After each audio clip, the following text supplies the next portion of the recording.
우리가 잘 아는 주기도문은 예수님께서 직접 이렇게 기도하라, 기도의 내용으로 우리에게 가르쳐 주신 본문입니다. 그런데 한 목사님은 이 주기도문에 관한 묵상집을 쓸 때에 주기도문은 예수님께서 가르쳐 주신 기도이자 예수님께서 허락해 주신 기도문이다 말씀합니다.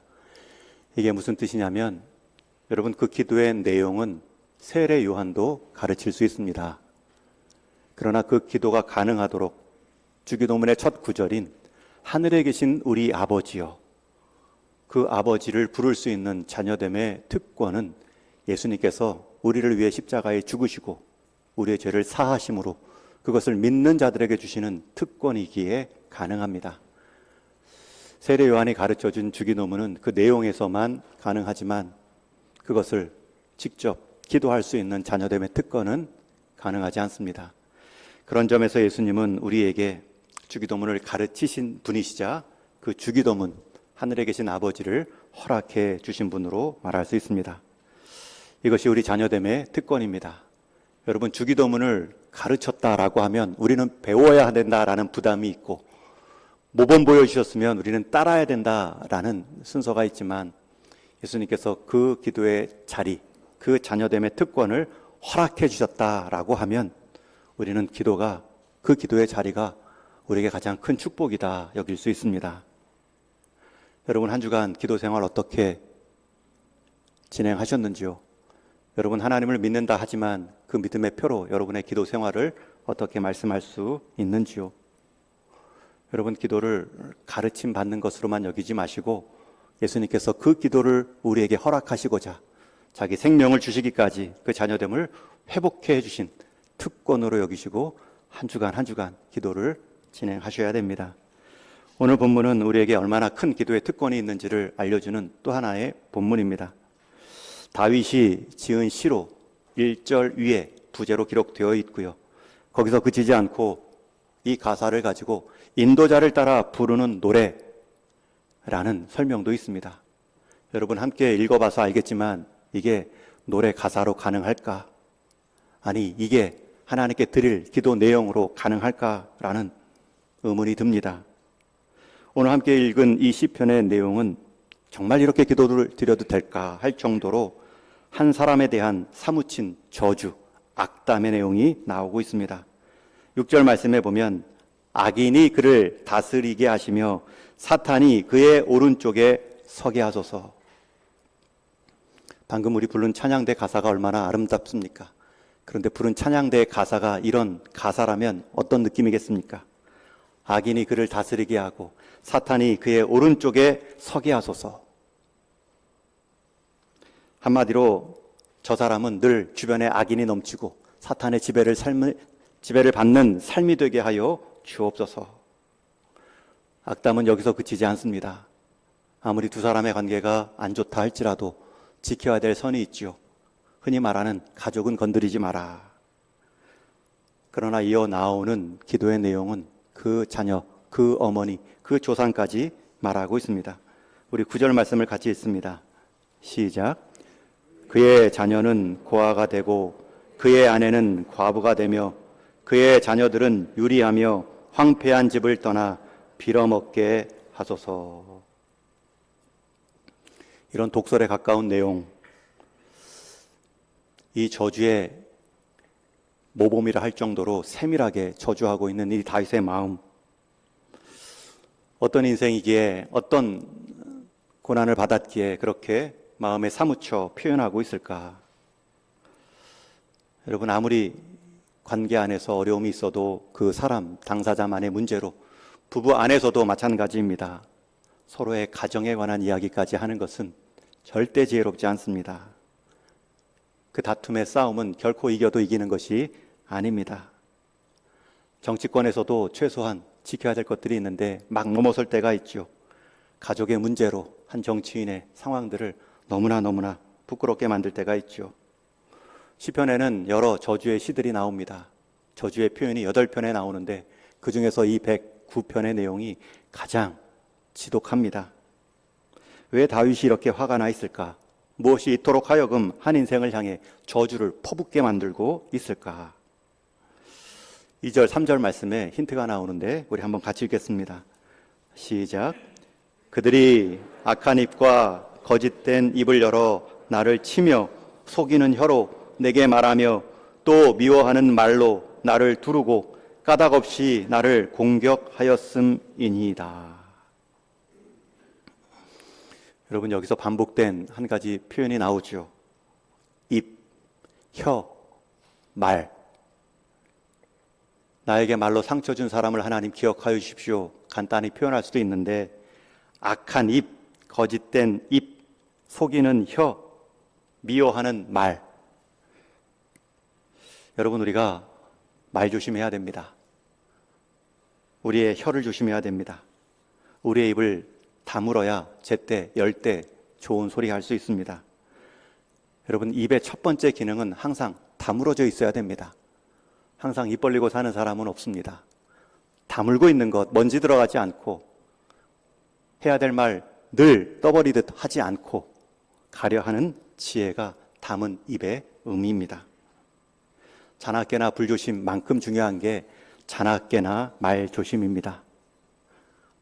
불이 나면 물로 끌 수 있지만 나간 말은 주워 담을 수가 없습니다. 그런데 게다가 그 말이 악한 말, 거짓말, 미워하는 말이라면 마음의 상처 정도가 아니라 생명까지 상처를 낼 수 있는 흉기가 될 수 있습니다. 우리가 말을 할 때 악한 말, 거짓말, 미워하는 말 뿐만 아니라 내 말이 이 세 가지 필터를 통해 남에게 전달되면 그나마 유익할 것입니다. 첫 번째는 내 말이 지금 사실인가, 거짓말이 아닌가 체크하셔야 되고요. 두 번째는 그 말이 사실이라도 유익한 말인가. 우리는 사실인 말을 되게 무익하게 할 때가 많습니다. 사실인 말을 유익하게 하고 있는가. 세 번째는 지금 그 말이 필요한가. 지금 이 말이 꼭 그 사람에게 필요한가. 이 세 가지 기준을 가지고 여러분의 언어 생활을 필터링하면 그나마 실수를 덜 할 수 있습니다. 그런데 오늘 시인은 말합니다. 악한 말, 거짓말, 미워하는 말로 마음의 상처, 내 인생의 생명력의 흉기가 되었다. 더욱이 4절 말씀에 보면 나는 사랑하나 그들은 도리어 나를 대적하니 나는 기도할 뿐이라. 여러분, 같이 서로 악한 말을 주고받았으면 그나마 낫죠. 그러나 다윗은 나는 사랑했지만 그는 오히려 나를 대적하는 말을 했습니다. 그리고 나서 한 행동이 무엇입니까? 기도할 뿐이라. 여러분, 여기서 이 기도할 뿐이라 여러분 성경에 밑줄 그실 표현입니다. 이어서 5절 말씀에도 그들이 악으로 나의 선을 갚으며 미워함으로 나의 사랑을 갚았사오니. 나는 선으로 사랑으로 행하는데 돌아온 것은 악으로 미워함의 말과 행동으로 받았을 때에 이런 저주가 나왔다 말하지요. 과연 다윗 인생에 누가 그렇게 거짓된 말, 미워하는 말, 악한 말로 행동으로 다윗에게 상처를 주었을까? 몇몇 떠오르는 인생들이 있습니다. 다윗이 처음 등장할 때부터 다윗은 가족 안에서 존귀함을 경험하지 못합니다. 아버지 이새는 다윗을 막내이지만 들판에 양치는 목동으로 활용합니다. 심지어 사무엘이 기름 부을 왕이 이 가족에 있다, 모든 자녀들, 형제들을 불러 모으라 했을 때 이새는 그 막내 아들 다윗을 불러오지 않습니다. 이게 전부이냐라고 말할 때 그제서야 생각나서 목동 다윗을 불러오게 했죠. 다윗은 집안에서도 아버지에게 존대받지 못했습니다. 아버지의 태도, 가장 가까운 사람에게 있어서 잊혀진 존재입니다. 후에 첫 아내 미갈은 다윗을 흉보았죠. 하나님의 법궤를 보고 춤추는 다윗을 향해 비웃었죠. 또 미갈의 아버지이자 다윗의 장인인 사울왕은 자기 왕좌를 지키고자 다윗을 죽이려 합니다. 심지어 다윗의 아들 압살롬도 아버지 다윗의 왕좌를 빼앗고자 반란을 일으키죠. 군대를 모집합니다. 다윗이 어린 나이에 목동에서 왕의 자리까지 수많은 정적이 있었고 수많은 가족 안에서의 아픔도 있습니다.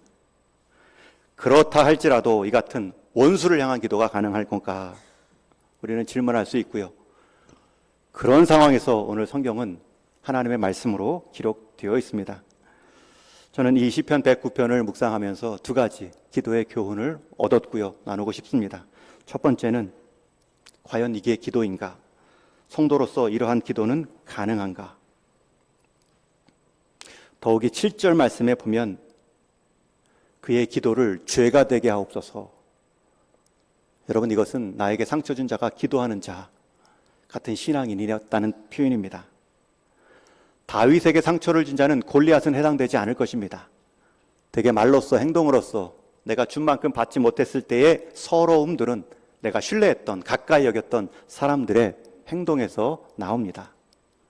멀리 있는 골리앗이 나에게 칼을 들었다고 다윗이 마음에 상처받지 않습니다.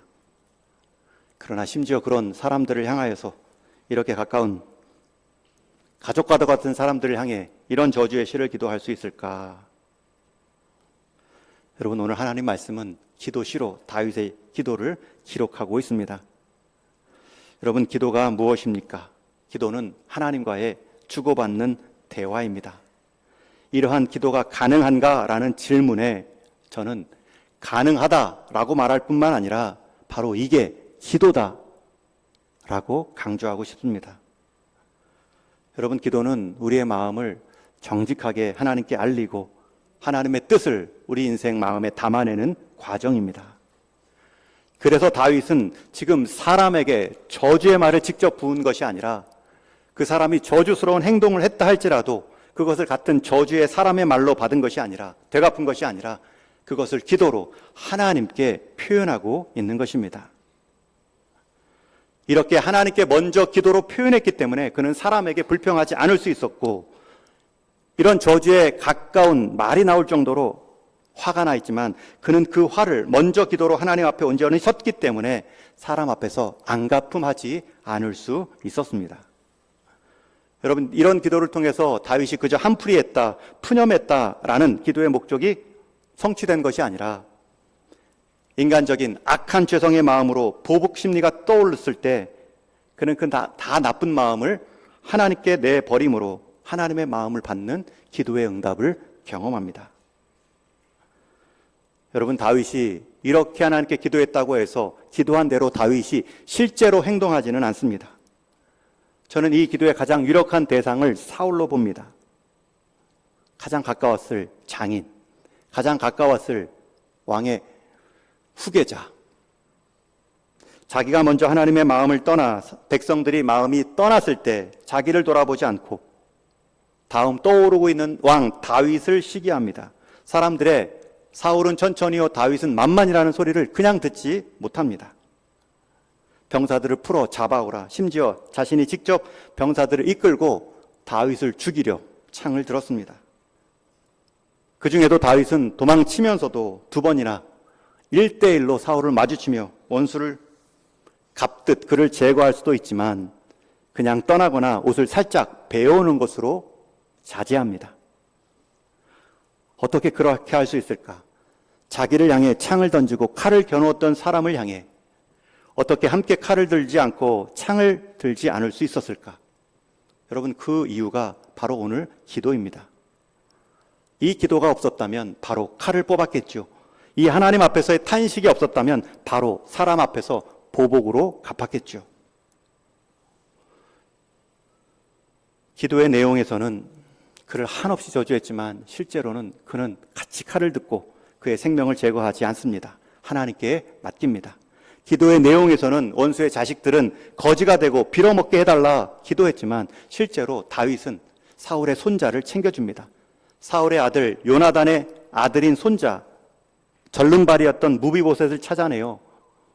더 한직으로 내몬 것이 아니라 궁궐 안에서 생활하게 하고 함께 왕의 식탁에 앉을 수 있는 겸상의 특권도 주었습니다. 여러분, 어떻게 이게 가능할까요? 사울왕의 후손이라면 다시 반란이 일어났을 때 반란 세력의 첫 번째 왕좌로 세울 사람이 바로 사울의 후손입니다. 그런데 다윗은 그 사울의 후손을 찾아내어 제거하지 않고 왕의 겸상의 자리로 극진히 대우해 줍니다. 어떻게 이게 가능할까? 하나님 마음 앞에서 기도하는 토로하는 다윗의 기도문이 있었기 때문입니다. 여러분, 이것이 위선이 아닙니다. 이것이 기도이고 하나님이 받는 기도문입니다. 지금 다윗은 사람 앞에서 붙잡고 사람 앞에서 함께 뒷담화한 것이 아닙니다. 그 사람이 그러한 저주를 들을 만하다고 해서 그 사람에게 직접 저주를 퍼부은 것도 아닙니다. 다만 하나님 앞에서 하나님, 저 사람 참 나쁩니다. 하나님, 저 사람 내게 행한 것 다 아시죠? 그것만 생각하면 하나님, 제가 잠을 못 잡니다. 욕이 나옵니다. 하나님, 어떻게 좀 해주십시오. 여러분, 실제로 다윗이 그 기도했다고 그렇게 행동하지 않았고, 또 다윗이 실제로 하나님께 그렇게 기도했다고 하나님이 그 기도를 들어 바로 응답하시지도 않습니다. 여러분, 우리가 누군가를 위해 저주한 기도를 하나님이 다 들어 응답하셨다면 여기 살아남을 사람이 없습니다. 우리 역시 목숨을 장담할 수 없습니다. 대개 사람은 자기가 준 상처는 잘 기억하지 못하고 자기가 받은 상처만 오래 남습니다. 남한테 준 상처는 눈에 티끌로 여기며 내가 남한테 받은 상처는 대들보처럼 여기고 간직하지요. 이게 자기 중심성의 죄성입니다. 항상 남의 떡이 더 커 보입니다. 그럼에도 지금 다윗이 이런 기도를 드리고 있다는 것은 하나님을 신뢰하고 있다는 거예요. 여러분, 이 109편의 첫 절 1절에서는 내가 찬양하는 하나님입니다. 분명히 하나님 존재를 찬양받으실 그 하나님으로 신뢰하고 있고요. 그리고 내 마음을 다 털어놓았을 때 이런 기도마저 들으시는 하나님, 이런 기도를 끊지 않으시고 이런 기도를 판단하지 않으실 하나님, 너는 어떻게 왕이란 자가 그 정도로 속이 좁느냐? 너 지금까지 신앙생활한 것 어디다 두고 이런 기도를 나한테 하느냐?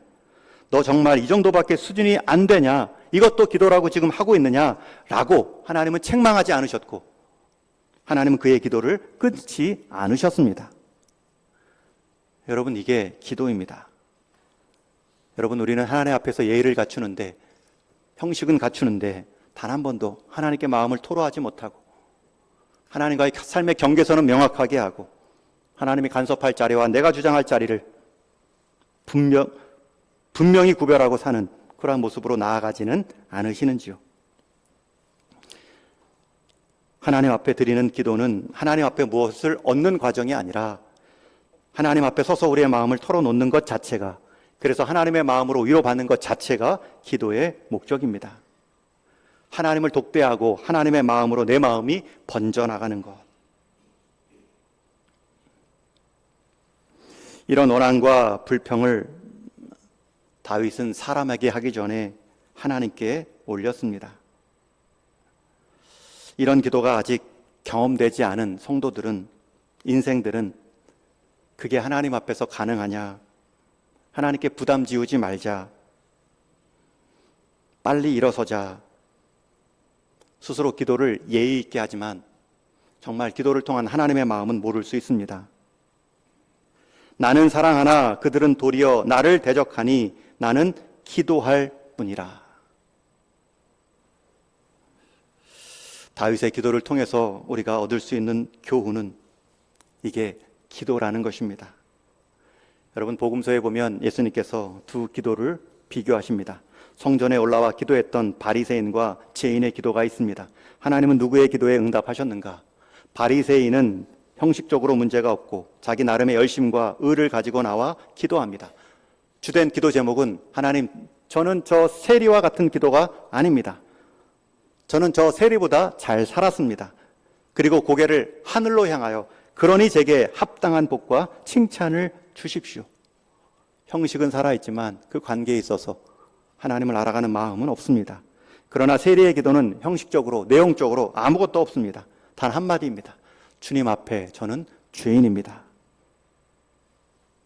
여러분, 누가 더 하나님 앞에서 관계적으로 가까이 서 있는 사람입니까? 기도를 통해 거래하는 사람이 있고 기도를 통해 나아갈 것은 하나님 앞에 한없이 부족한 죄인입니다. 이런 저를 받아주시는 하나님 앞에 그저 설 뿐입니다. 어떻게 우리 사람이 하나님 앞에서 복과 은혜를 자기 행위로 흥정하듯 기도할 수 있겠습니까? 누가복음 15장에 보면 탕자의 비유에 나오는 큰아들의 모습이 이런 모습입니다. 저는 한 번도 아버지의 명을 어긴 적이 없고 속상하게 한 일도 없는데 나를 위해서는 염소 한 마리도 잡지 않으셨다가 집 나간 저놈을 향해서는 어떻게 송아지를 잡아 잔치해 주십니까? 실제로 그 아들의 말처럼 큰아들은 한 번도 아버지의 마음을 속상하게 한 일이 없을지 모르지만 반대로 큰아들은 한 번도 아버지의 마음을 기쁘게 한 적도 없을 것입니다. 왜냐하면 지금 기뻐하는 아버지의 마음을 헤아리지 못하고 있기 때문입니다. 아마 한 번도 이 장남은 아버지와의 진지한 대화가 없었을 것입니다. 그러니 아버지가 무엇을 정말 기뻐하고 무엇을 정말 긍휼히 여기는가 관심 없지요. 그저 자기가 정한 기준에 따라 아버지가 시킨 일 다 했으니 그게 자기에게 스스로 의가 되어 내가 받을 목 주십시오. 누가 더 아버지와 친근한 관계를 누리고 있을까요? 다 탕진했지만 아버지가 받아줄 것을 믿고 돌아와 아버지 품에 안긴 그 아들이 있는가 하면 아버지와 관계는 다 챙길 것 같지만 아버지와의 관계가 주고받는 관계, 아버지의 마음을 한 번도 헤아리지 못한 관계, 아버지 품에 한 번도 안기지 못한 신앙생활, 최소한의 내 스스로의 도덕적 의를 가지고 기본적인 예배 생활의 수준을 가지고 하나님 이 정도면 됐지 않습니까? 타협하는 신앙. 시간이 갈수록 하나님과 내 삶의 경계선이 무너지고 하나님의 것이 전부 내 것인 양 하나님께 내 것을 맡기는 인생의 신앙의 성숙이 아니라 시간이 갈수록 하나님과 나와의 경계선이 더욱 강화되는 신앙도 있습니다. 초등학교 때 제가 어렸을 때에는 반 안에 책상이 두 사람이 함께 앉아 있을 수 있도록 긴 책상입니다. 매 학년 초가 되면 짝을 정해주고 두 사람씩 앉게 할 때 첫 시간 첫날 하는 일이 뭐냐면 그 긴 책상에 자를 갖고 정확히 반을 재는 것입니다. 딱 금을 긋지요. 서로 말합니다. 넘어오면 내 거야. 너 팔이라도 넘어오면 내가 때릴 거야. 자기 구역, 자기 영역 주장하는 어린 아이들의 모습입니다. 여러분, 부부 관계에 있어서도 사생활, 개인의 하나님과의 독대의 시간은 보장해 주어야 됩니다. 사도 바울도 기도하는 목적 외에는 각방을 쓰지 말라는 말씀을 하셨죠. 그러나 각방을 쓸 수 있다는 전제로 기도할 때에는 하나님과 독대할 때에는 서로 존중해 주라. 그렇게 하나님과 독대해서 풍성한 마음으로 서로 부부관계를 더 폭넓게 이어갈 수 있기 때문이죠. 그러나 건강한 부부는 살면서 경계선이 없습니다. 삶의 구분이 없습니다. 당신 통장, 내 통장, 당신 핸드폰, 내 핸드폰, 당신 시간, 내 시간. 서로 이것만은 간섭하지 않도록 요구하는 모습. 여러분, 그 모습같이 우리가 신앙생활 하면서 점점 더 하나님과 경계선을 그을 때가 있습니다. 그러다가 우리 인생 빈곤해지면, 힘들고 어려워지면 그 경계선을 지우지요.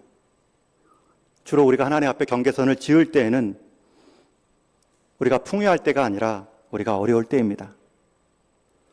그러다 이제 다시 문제가 넘어서고 고난이 풀리면 다시 경계선을 긋기 시작합니다. 여기까지가 하나님 것이고 여기까지는 제 것입니다. 여기까지는 간섭하지 마시고 여기까지는 제게 좀 맡겨주십시오.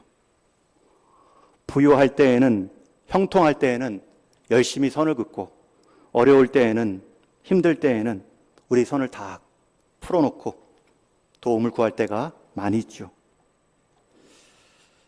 이것이 제 것입니다. 이것은 건들지 마시고 이것마저 달라니요. 이건 제 영역입니다. 제가 알아서 합니다. 우리의 기도의 폭이 더욱 좁아지고 경계선을 긋는 것은 우리의 신앙의 빨간등입니다.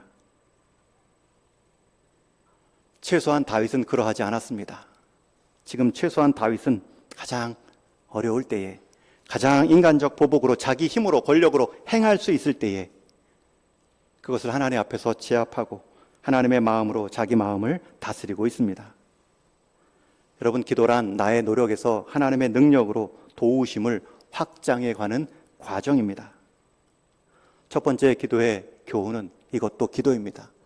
여러분, 마음을 하나님께 다 토로해 놓으십시오. 그래야 사람 앞에서 실수하지 않습니다. 하나님과의 관계는 예의를 갖추지만 예의를 갖춘 하나님을 만나지 못하는 그 관계 때문에 사람 앞에서 무례할 때가 많이 있습니다. 두 번째, 이 기도를 통해서 배울 수 있는 것은 여러분, 다윗은 끝까지 찬양하는 하나님이라고 부르지만 자기 마음을 다 토로합니다. 자기가 절대 자기 힘으로 보복하지 않을 것을 결심하고 심판을 하나님께 맡깁니다. 사람의 저주의 말을 같은 저주의 말로 보복하지 않겠습니다. 제가 그 말을 하나님께 기도로 올릴지언정 같이 갚지 않겠습니다. 여러분, 그럴 때 하나님의 능력이 무엇입니까? 민수기 22장에 보면 사람끼리 저주하는 것은 사람끼리만 아니라 전쟁할 때에 나라끼리 주술사 제사장을 놓고 서로 저주하게 합니다. 특히 이방 나라 고대 근동에서는 그것이 전쟁정에 꼭 하는 행위입니다. 모압 왕 발락이 이스라엘 백성들이 광야를 지날 때 이스라엘 백성들을 싫어하고 이스라엘 백성들의 확장을 두려워하고 막고자 할 때 그들과 전쟁하기 전에 주술사 발람을 부릅니다. 그리고 저 이스라엘을 좀 저주해달라 요청하죠. 처음에는 거절했지만 더 큰 보상을 제시하자 결국 동족 이스라엘을 저주하고자 발람이 발락 앞에 갑니다. 가는 여정 중에 하나님의 천사가 길을 막아서는데 발람은 알아보지 못하고 주술사 제사장은 모른 채 나귀만 알아보고 멈추자 나귀만 열심히 때리죠. 결국 나귀의 입마저 열어 하나님은 발람에게 경고하십니다. 그리고 도착하여 모압 왕 발락 앞에서 여기저기 산당에 쫓아가 제사를 드리고 이스라엘을 향해 저주하지만 하나님은 단 한 번도 저주를 허락하지 않으시고 그 입을 통해 축복하게 만드십니다. 3번이나 하나님은 발람을 통해 이스라엘을 축복하게 하셨습니다. 여러분, 이것이 하나님의 능력입니다. 하나님이 마음 먹으시면 나귀를 통해서도 환경과 한 인생을 바꾸시고 저주의 자리를 축복의 자리로 바꾸실 수 있다. 여러분, 우리가 이것을 믿고 경험하는 것이 신앙의 기쁨입니다. 저는 우리 성도님들이 이 다윗의 기도, 이런 기도를 실을 수 있는가? 여러분, 성경을 싣고 있습니다. 이게 기도입니다. 성경의 기록은 다윗의 이 저주심만 기록하지 않습니다. 성경은 다윗의 범죄도 다 기록하고 있습니다.